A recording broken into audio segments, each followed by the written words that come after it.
आखिरी जो गुफ्तगू थी उसमें ये था कि कलसूम प्लाजा के पास जगह है जहाँ पे कंस्ट्रक्शन भी हो रही है, तो उस पूरे पिछले एरिया में बैठ जाएंगे। बुशरा बीबी क्यों बजिद थी डी चौक जाने की? अली अमीन गंडापुर साहब से गुफ्तगू हो रही है, बुशरा बीबी से गुफ्तगू क्यों नहीं हुई? असल जिद ही ये थी कि मैं बाहर आई हूँ, मेरी जमानत हुई है, तो मेरे से बात करें। बिस्मिल्लाहिर्रहमानिर्रहीम, अस्सलामु अलैकुम। नैयर अली ऑफिशियल की एक और एपिसोड और मैं हूँ आपके साथ नैयर अली। जनाब, जो तहरीक इंसाफ की कॉल थी, फाइनल कॉल उसको वो कह रहे थे, लेकिन वो मिस हो गई है। तो अब आगे क्या होने जा रहा है, इस पर हम बात करेंगे। हमारे साथ आज हमने ख़ास तौर पे अपने वीलॉग के लिए इनवाइट किया है काशिफ रफ़ीक साहब को, जो कि सीनियर सहाफ़ी भी हैं, लेकिन ख़ास तौर पर जो पीटीआई की बात हम करते हैं तो उनके मामलात पर ख़ासी गहरी नज़र रखते हैं और कुछ अंदर की ख़बरें भी इनके पास होती हैं। तो हमने कहा कि अंदर की ख़बरें आज लेकर आएँ कि आगे क्या होने जा रहा है और पीटीआई क्या सोच रही है, हुकूमत क्या सोच रही है।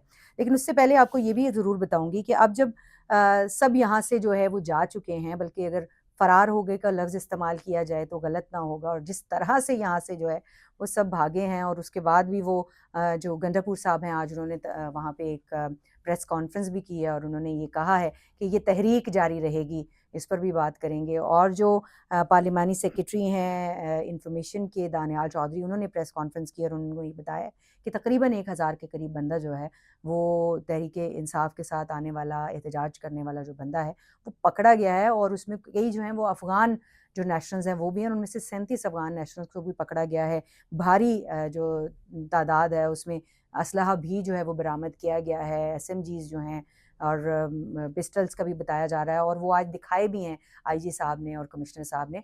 तो ये सारा सिनेरियो जो है वो किस तरफ इशारा कर रहा है, आगे क्या होने जा रहा है, इस पे बात करेंगे।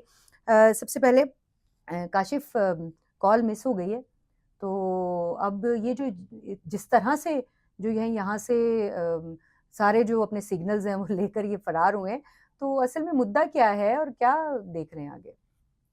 बहुत शुक्रिया नैयर। मेरा ख्याल है कॉल मिस नहीं हुई, कॉल ड्रॉप हो गई है।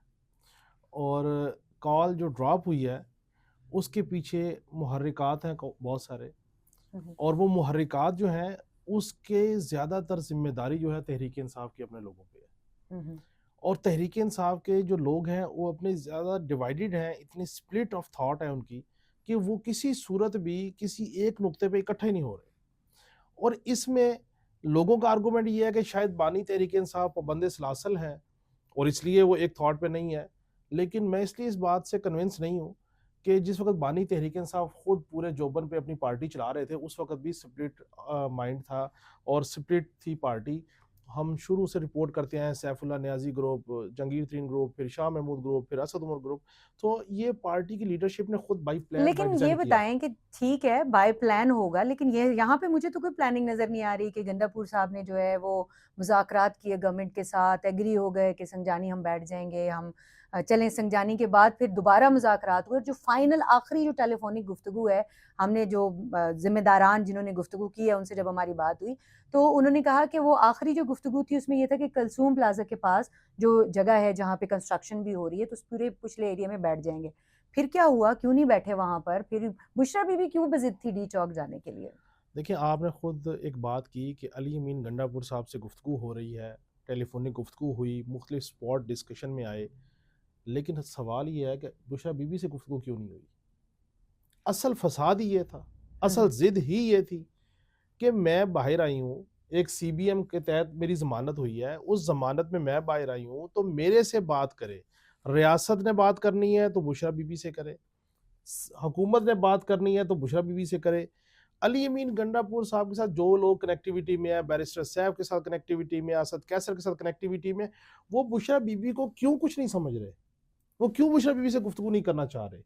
बुशरा बीबी की थॉट ये थी कि मेरे साथ जब रियासत या हुकूमत या सियासत कोई भी गुफ्तगू करेगा तो फिर मैं उनसे अपने तरीके से चीज़ें चलाऊंगी, अपने तरीके से डील तो वो बनाऊंगी, कौन-सी मेरी पॉलिटिक्स। शराइत हैं जो वो मनवाना चाह रही थीं? वो कौन से अज़ाइम हैं उनके जो हमारे नाज़रीन को भी कुछ बताएँ अगर आपके इल्म में तो? देखिए, बुशरा बीबी जो है उनके ऊपर जो केसेस जो बने, उन सारे केसेस को आप सीक्वेंस वाइज अगर देखें तो आपने कई माह हो गए, आपने कहीं जिक्र सुना कि फराह गोगी कहाँ पे है? हुँ, आपने सुना कि वो गुजर साहब उनके जो हस्बैंड थे वो कहाँ पे हैं? किधर के वो सारे सारे वो केसेस जो बानी तहरीक इंसाफ और बीबी के ज्वाइंट केसेस है उनके ऊपर जोर है, और सबसे ज्यादा जोर 190 मिलियन पाउंड पे है। अच्छा।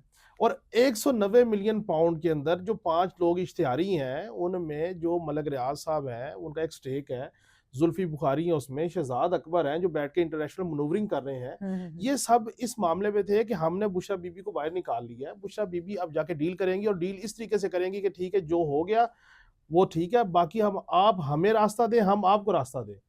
लेकिन उनको ये लगता है कि ये बात अली अमीन गंडापुर नहीं करेंगे, ये बात बैरिस्टर गौहर नहीं करेंगे, ये बात उमर अयूब नहीं करेंगे, ये उनकी थॉट है। उसकी वजह यह है कि उनकी नज़र में ये सारे कॉम्प्रोमाइज हैं। दूसरी बात यह है कि बुशरा बीबी की जो जमानत हुई, मैं बिल्कुल इस बात पे कन्विंस हुआ, एक सीबीएम के तहत हुई। फिर हुआ ये तो ये हम मुस्तकिल कह रहे हैं फिर कि हुआ काउंटर ये बिल्डिंग मेजर्स थे ये, जी जी कि जी जो जी कॉन्फिडेंस जो है वो बिल्डिंग करनी है इन्होंने, उसके मेजर्स थे और ये किए जा रहे हैं अभी तक भी। फिर उस कॉन्फिडेंस बिल्डिंग मेजर्स में ब्रेक आ गया। ये 24 नवंबर की जो अच्छा, फाइनल मतलब अब कॉल थी, ये देयर इज नो मोर। वो नहीं थे। और 24 नवंबर की कॉल एक प्रेशर टैक्टिक्स था कि आप दोबारा उस गुफ्तगू को आगे बढ़ाइए, आगे लेके जाइए। अब 190 मिलियन पाउंड बिल्कुल एज पे है, तोशा खाना 2 एज पे है। अब वो जो आपने गुफ्तगू को आगे बढ़ानी है, तो आपने ये गुफ्तगू करनी है कि आप मजीद केसेस में सजाएं नहीं होंगी, मजीद केसेस के ट्रायल नहीं होंगे, उनको लिंगर ऑन किया जाएगा और हमें ईज आउट किया जाएगा। बेसिकली डील यहाँ पे है।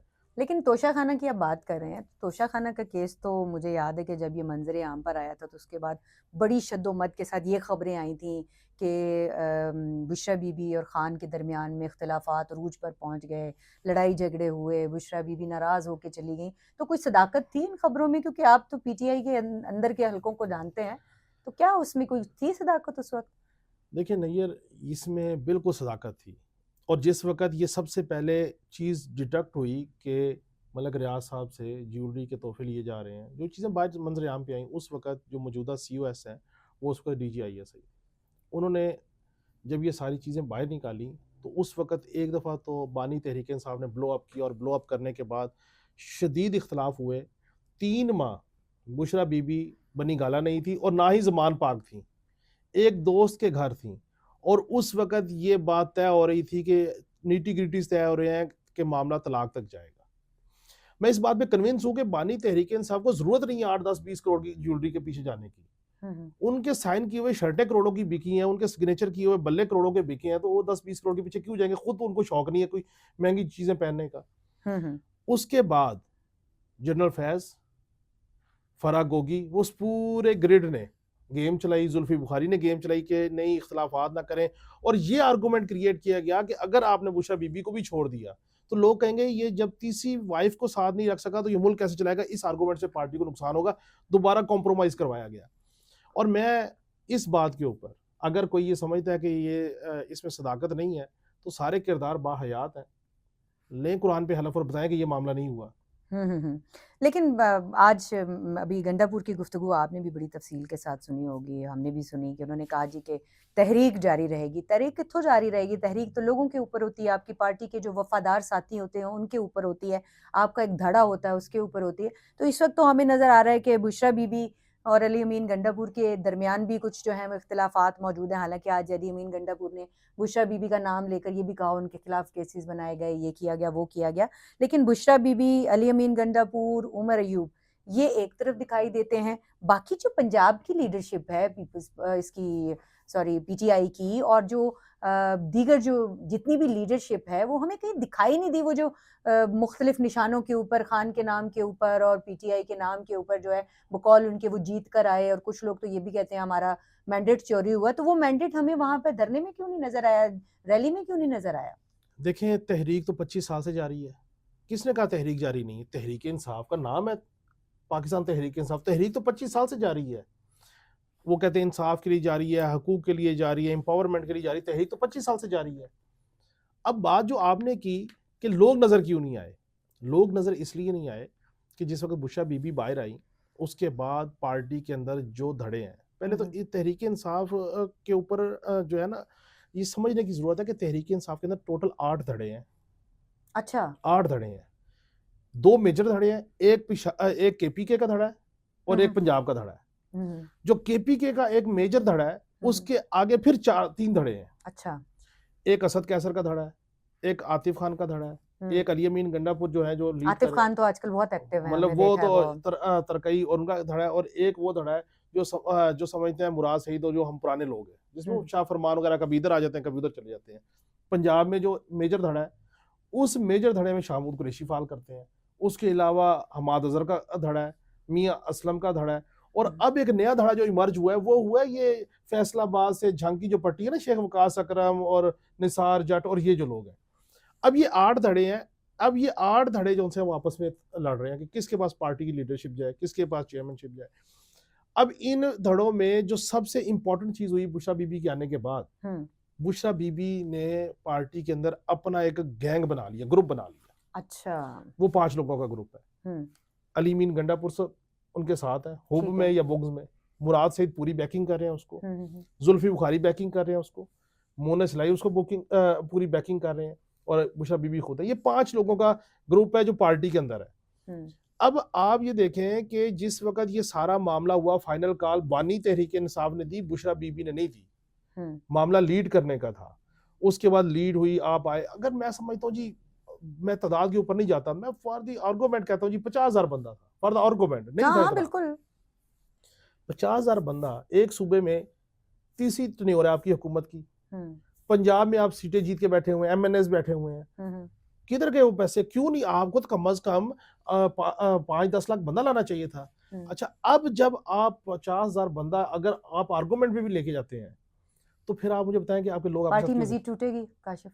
पार्टी तो मेरा ख्याल है कि मजीद टूटने के बिल्कुल एज पे है। और पता कैसे है, आप सोचें, आमिर डोगर चीफ विप, जैन कुरैशी, रियाज हसन कुरैशी, मुइन रियाज हसन कुरैशी, अब ये मुल्तान से निकलते अरेस्ट हो जाते हैं। सबको पता है लॉकडाउन है, पकड़े जाएंगे, क्यों निकले? बचना चाहिए था अरेस्ट से। बल्कि इसका मतलब यह है कि इन्होंने खुद प्लान किया कि इस एहतजाज में शरीक होने से बेहतर है बलवा होगा, लाशें गिरेगी। इनको पता था बेहतर है हम अपने आप गिरफ्तार करा लें।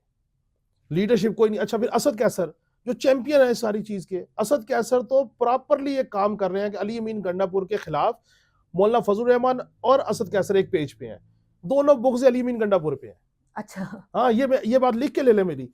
अब मैं आपको अगली बात बताऊं, जो अगली चीज होने जा रही है वो ये है कि देखें, जो एहतजाज था, एहतजाज में उमर अयूब साथ थे। उमर अयूब अपोजिशन लीडर है, लेकिन याद रखिएगा कि उमर अयूब साहब सेक्रेटरी जनरल थे जिन्होंने रिजाइन कर दिया। आखिर में मैं आपको एक चीज बता दूं, शौकत यूसुफजई साहब को आप नजरअंदाज कर, उनके 2 बयान आते हैं। जी बिल्कुल। एक, उन्होंने कहा जी अलीमा खान हमारे साथ नहीं जब KPK से चल रहे थे। इसका मतलब ये है कि उन्होंने क्लियर कट कहा कि अलीमा खान को तो पार्टी ने डिसऑन करना, क्योंकि उन्होंने लाइन ली है बुशरा बीबी की। दूसरा उनका बयान आज आ गया, बैरिस्टर गौहर और वो किधर है सलमान अकरम राजा, ये तो भी इसका मतलब क्या है? इसका मतलब ये है कि चेयरमैन और सेक्रेटरी जनरल भी चेंज करें। वो मुझे ऐसे लग रहे हैं जैसे वो बच्चे नहीं होते शिकायत लगाते हैं, वो फलां भी नहीं था, फलां भी नहीं था, फलां में टीचर मैं नहीं था तो क्या हुआ, फलां भी नहीं था।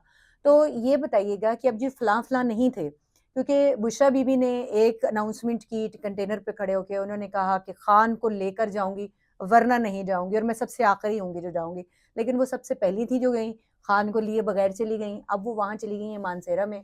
अब ये बताइए कि अगला उन्होंने ऐलान ये किया था कि जनाब जो पार्टी में जो शामिल नहीं होगा इस एहतजाज में, उन सबको फारिग किया जाएगा, उन सबको आइंदा टिकट भी नहीं दिया जाएगा, उन सबसे को डिसऑन किया जाएगा। तो कोई ऐसी कोई तहरीक देख रहे हैं मुस्तकबिल करीब में? अच्छा, मैं आपको बताऊं, बुशरा बीबी जो है ना, या खाली रौला रप्पा ही है? इनको समझ लें कि ये लोग समझ लें कि ये इमरान खान के साथ बड़ी मुखलस है। ये बेसिकली इमरान खान की जड़ों में बैठने वाली खातून यही है।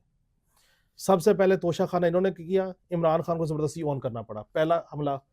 दूसरा हमला सऊदी अरेबिया के साथ ताल्लुकात बहुत अच्छे थे, उसके खिलाफ वीडियो बयान जारी किया, ये दूसरा हमला था। और तीसरा हमला उन्होंने किया ये जो डी चौक वाली ये साजिश थी पार्टी तोड़ने की और पार्टी को यहाँ पे लाने की।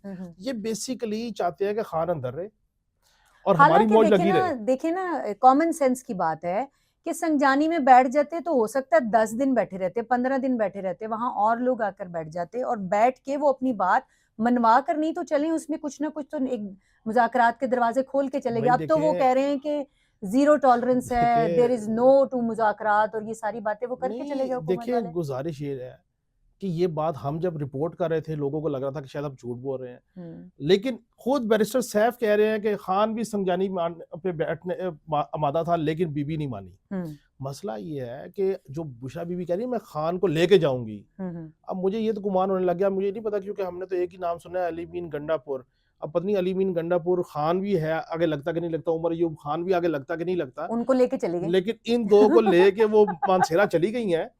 तो ये याद रखिएगा कि ये दो जो है ना, ये दो मुस्तकबिल के काशिफ मुझे चेयरमैन लगता है और जनरल सेक्रेटरी हैं। काशिफ मुझे लगता है कि आपको और मुझे इस्लामाबाद क्या, पाकिस्तान क्या, दुनिया और उसकी मज़ाफ़ात में गालियाँ खाने का वक्त हुआ जाता है जो गुफ्तगू हम कर रहे हैं।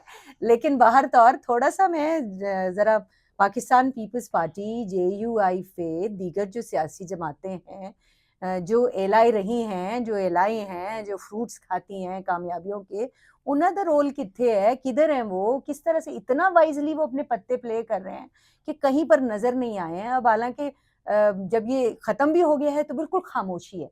तो ये खामोशी जो है ये किस तरफ लेके जा रही है, क्या देख रहे हैं आप? देखिए फजल रहमान साहब की सियासी जो विरासत है ना वो केपी की है। हम्म। फजल रहमान साहब तो कह रहे हैं अल्लाह करे और ये क्रूशल साइड पे जाए ताकि मेरी मौज लगे। हाँ हाँ वो हाँ। तो इसलिए शायद खामोश है, मेरे कोई वो तो इसलिए खामोश है, उन्होंने एज पे जाके 26वीं आईनी तरमीम की हिमायत सारे करके, चौधरियां दे मरन दी दुआ कर रहे हैं बस लगता बस है। बिल्कुल बिल्कुल, और 26वीं आईनी तरमीम की एज पे जाके हिमायत करके उन्होंने अपने आप के मामलात को सीधे करने शुरू कर दिए हैं। अब पीपल्स पार्टी, देखिए मैं पहले दिन से एक बात कह रहा हूँ कि अगर आप सियासी जमातें हैं, जो कि मैं नहीं मानता ये सियासी जमातें हैं, मैं तो कहता हूँ ये सारी प्राइवेट लिमिटेड कंपनीज प्राइवेट है, लिमिटेड कंपनीज ठीक हैं। है, मेरा पहले दिन से ही आर्गूमेंट है। You always say that. अच्छा, और ये जो प्राइवेट लिमिटेड कंपनीज हैं, अगर आपने भाई चेंज करना है, तहरीक इंसाफ के पास नंबर है, जाए जरदारी साहब को ब्लैंक चेक दे जी, मेरे नंबर में लाए, अपने नंबर में लाए, आए अदम एतमाद ले आए, बात खत्म करें। ब्लैंक चेक की क्या बात की है ब्लैंक चेक से मुराद ये पैसों की नहीं, वो मैं मैंडेट के ब्लैंक चेक की अच्छा बात कर रहा अच्छा हूं। वैसे अच्छा। जरदारी साहब चेक देने के मास्टर है, हो सकता है वो ब्लैंक चेक पे एग्री भी करवा ले इनको, अली अमीन गंडापुर साहब से बात की जा सकती है। मुज़ाकरात के तो शहंशाह हैं ना, वो शहनशाह नहीं, मुफाहमत करा लेते वो हैं। कहते मुफाहमत भले चेक के जरिए हो, भले मैंडेट के जरिए हो, भले ओहदे के जरिए हो, मैं करने को तैयार हूँ। मेरा ख्याल है जरदारी साहब ने कहा हुआ है कि तुसी कर लो जो करना ने, जहां पे मेरी जरूरत पड़े बता अच्छा देना। तो थक जाओगे फिर दसिए, मैं तो बैठा ना जी। तो जरदारी साहब पीपल्स पार्टी, और पीपल्स पार्टी के अंदर लोग मौजूद हैं जिनकी विश है इसमें पीटीएम से बेनिफिशियरी मुझे जो है वो पीपल्स पार्टी नजर आ रही है। केपीके में मौलाना फजल रहमान साहब बेनिफिशियरी हैं। अगर वहां पे कोई केओस होता है, हुकूमत चली जाती है, गवर्नर राज लग जाता है, जो भी हो वो मौलाना फजल रहमान साहब के हक में। आपको पीपल्स पार्टी में क्या लग रहा है कि उनकी क्या बेनिफिट्स हैं इसके अंदर? देखिए पीपल्स पार्टी तमाम आईनी ओहदे लेके बैठी हुई है हम्म। और वो इंतजार कर रही है कि नून लीग भी थक जाए, पीटीआई भी थक जाए, तो फिर हम, सियासत में टाइमिंग बड़ी इंपॉर्टेंट होती है, बड़ा तहम्मुल करना पड़ता है, बड़ा बर्दाश्त करना पड़ता है लंबा खेलने के लिए। दूसरी देखिए मैं आपको एक बात बताऊं, तहरीक इंसाफ जल्दी में क्यों है? तहरीक इंसाफ जल्दी में इसलिए कि अगर यही सेटअप, यही हुकूमत, यही चीज़ें चलती रहीं और 6 महीने और चल गई और इकॉनमी जिस तरीके से बेहतर टर्न अराउंड कर रही है और हुकूमत इस तरह एक लगी साल रही, में मेरा ख्याल है कुछ बेहतर जो हमें नहीं देखिए, इशारे हैं इकोनॉमी के भी नजर आ रहे हैं। सिफारती सतह पे देखे ना, बड़ा अच्छा हमें एक इम्पैक्ट जो है वो मिल रहा है। देखिए नहीं, इसमें ना एक बड़ी और एक जो वो वहां पे जो 5 साल का वो कर दिया है, मेरा ख्याल है जो एस्टेब्लिशमेंट की तरफ भी, अगर वहां पर भी स्टेबिलिटी होती है, हुकूमत में भी होती है, इकोनॉमी में भी होती है, तो उसका ओवरऑल जो है वो असर होता है। देखिए आप ना 5 ममालिक का एनालिसिस कर लें, आप रशिया को उठा लें, आप चाइना को उठा लें, आप टर्की को उठा लें, आप इवन इंडिया को उठा लें, ठीक है, आप इन ममालिक का एनालिसिस करें जहां पे कंटिन्यूटी ऑफ पॉलिसीज है, जहां पे स्मूथनेस है, कंटिन्यूटी है, वहां पे ही तरक्की हुई है। जब तक पाकिस्तान में पॉलिसीज का तसलसल नहीं होगा और चीजें स्मूथ नहीं होंगी, एक माइंडसेट और यकसुई के साथ नहीं चलेंगे, उस वक्त तक पाकिस्तान बेहतर नहीं हो सकता। अभी तक पीडीएम से लेके आज की डेट तक यकसु पॉलिसी चल रही है। आपका पेट्रोल 350 से नीचे आया, आपका डॉलर 350 से नीचे आया, आप के यहाँ इकोनॉमी में इन्वेस्टमेंट होना शुरू हो गई है, चीजें, अच्छा मार्कअप आपका 22% से नीचे आ गया 15% पे। अब प्रॉब्लम ये है कि हम इस चीज से इसलिए हाईलाइट नहीं कर रहे कि हम लोगों को होप ही नहीं देना चाहते। हमारा एक ही मुद्दा है कि वो उसने मार दिया, उसको निकाल दो, इसको ये कर दो। भाई आपने लोगों को होप भी तो देना, जो जो पॉजिटिव हो रहा है, वो जो नेगेटिव हो रहा है आप बता रहे हैं, आप पॉजिटिव चीजों को भी तो इमेज आपने ही बताना है ना। सो असल इशू ये है कि अच्छा ये बताइए बानी अब। तहरीक इंसाफ को पता है, एक जुमला, अगर इकोनॉमी मजीद बेहतर हो गई तो फिर असि तो झूठ भी नहीं बेच सकते। असल मामला ये है।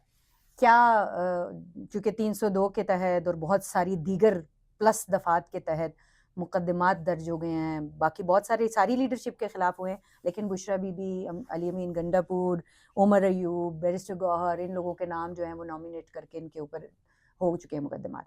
आपको लगता है आने वाले 48 घंटे में हुकूमत जो है वो दलेरी का मुजाहिरा करते हुए गिरफ्तार कर ली, क्या केपीके की हदूद से हुकूमत गिरफ्तार कर सकती है?